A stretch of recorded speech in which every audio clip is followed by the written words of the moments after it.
What's up, YouTube? It's your boy Vince Rashad. I'm here to go in on the issue of black on black crime, something that we need to talk about in the midst of the Trayvon Martin verdict a week or two ago. Um, but I want to first talk about what really inspired me to come here. I was listening to a radio show while riding to work, and Bill O'Reilly was basically going in on, I think, a guy named Mark or Bill Muriel or something, about why can't impoverished black women stop having children. I mean, that was his solution. To cut black on black crime, impoverished black women need to stop having children. Now, what I really am going to title this video is a very simple 3 or 4 step plan to end black on black crime. At the end of the day, you're really not going to totally and completely end any type of crime or murder, but there are things that can be done to drastically cut by 50 to 75% the number of murders happening every day in the black community. Now, these things did not just all of a sudden come upon us, and Negroes did not just go out there in the street and all of a sudden decide, hey, everybody, let's start killing each other. Let's start relying on ourselves.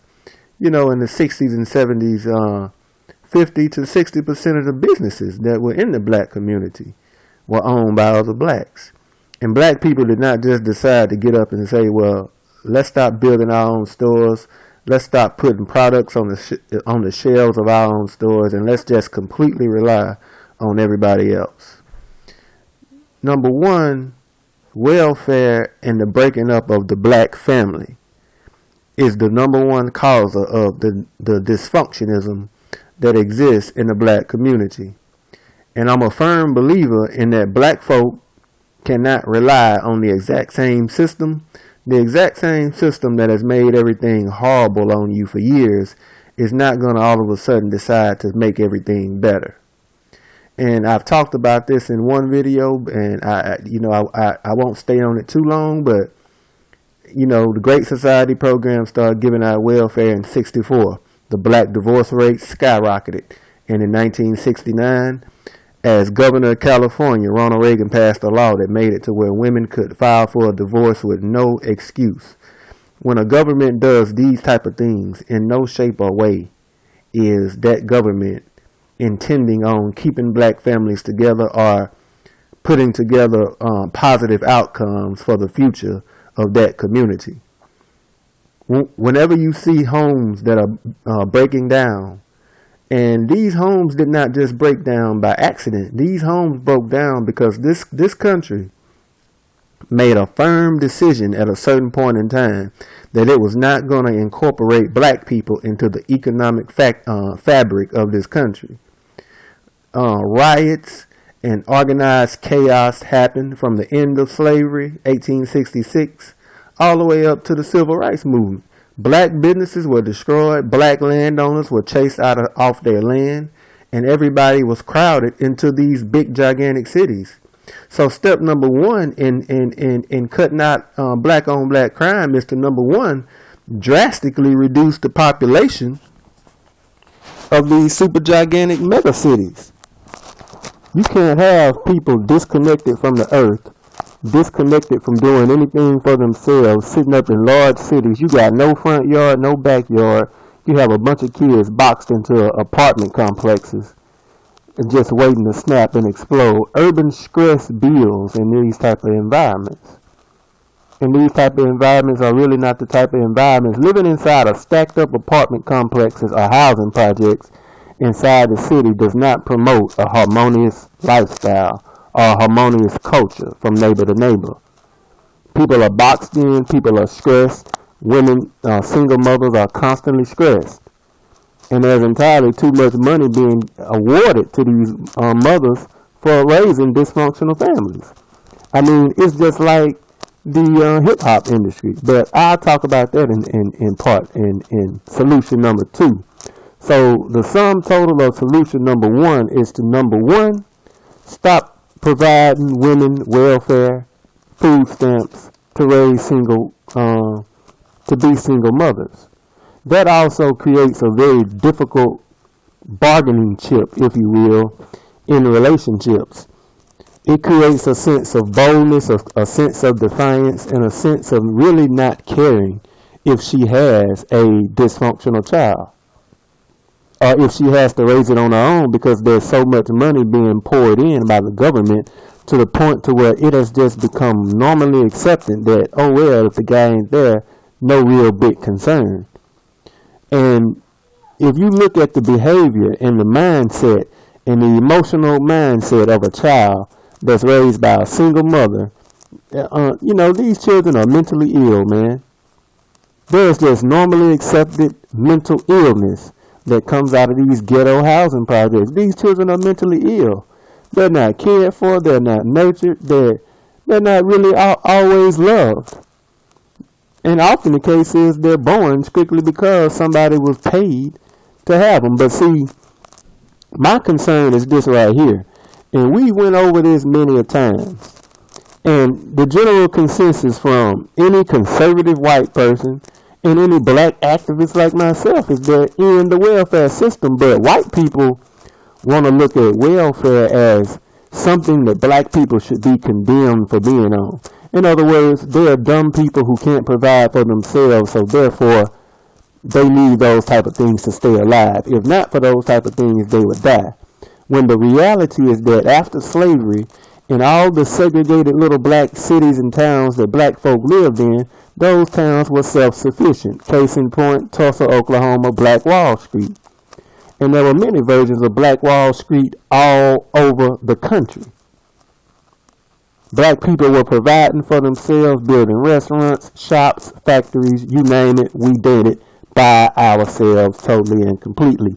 We did not die.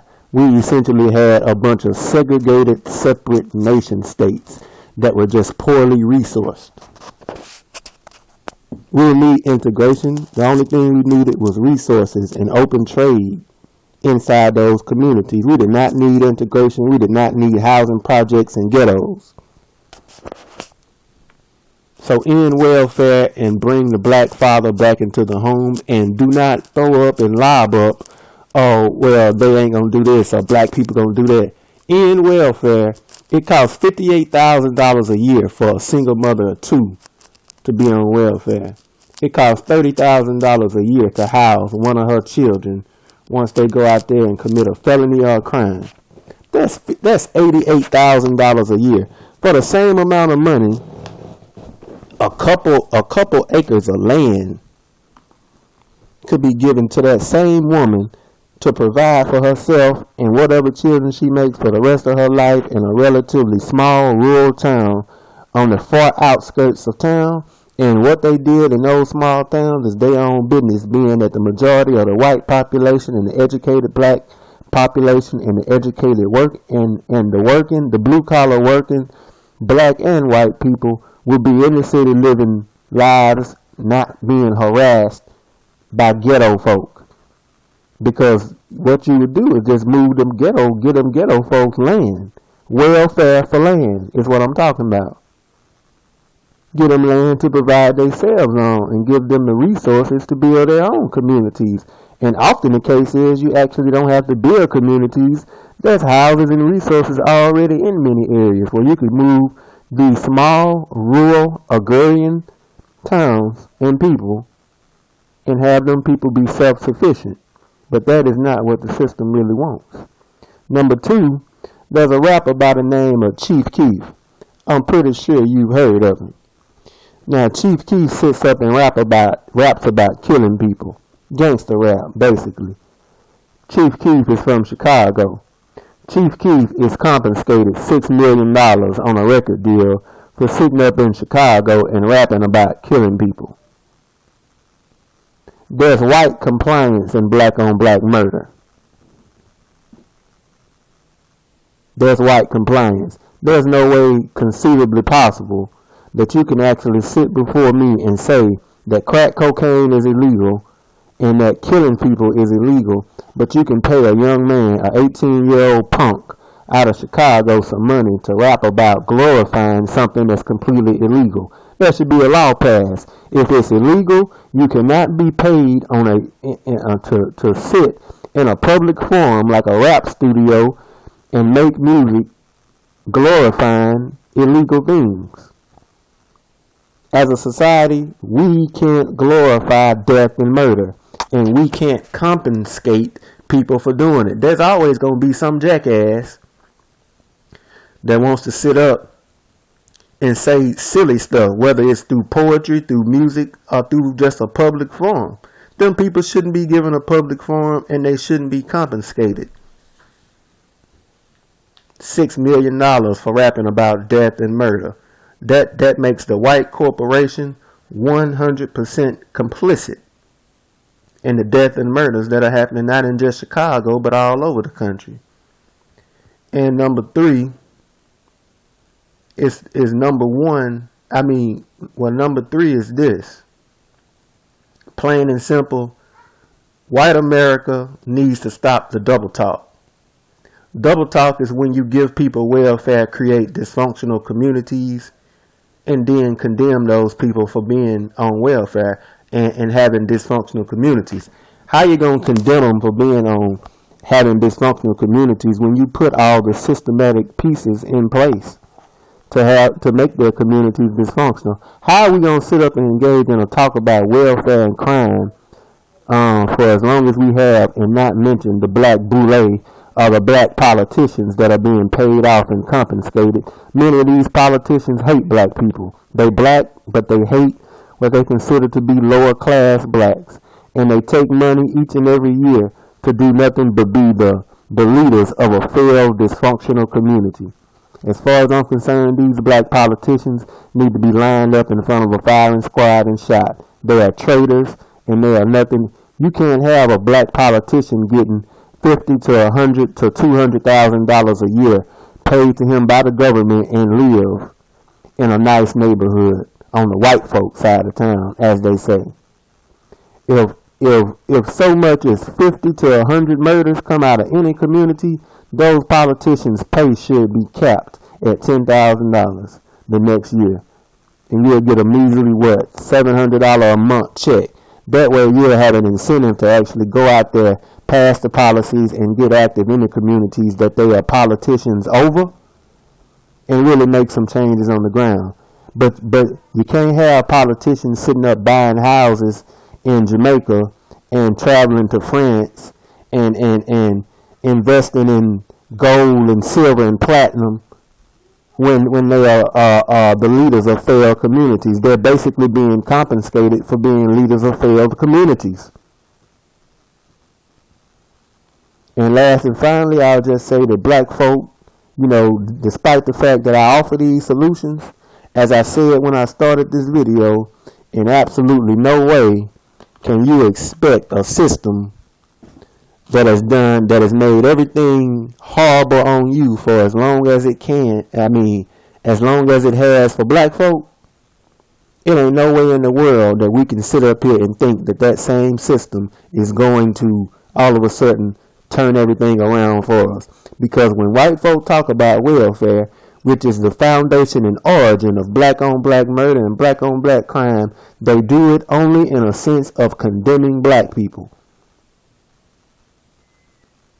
They do not want the actual things to go forward that would end the ghettos, the black-on-black crime, the dysfunctionism, and the murder of our children.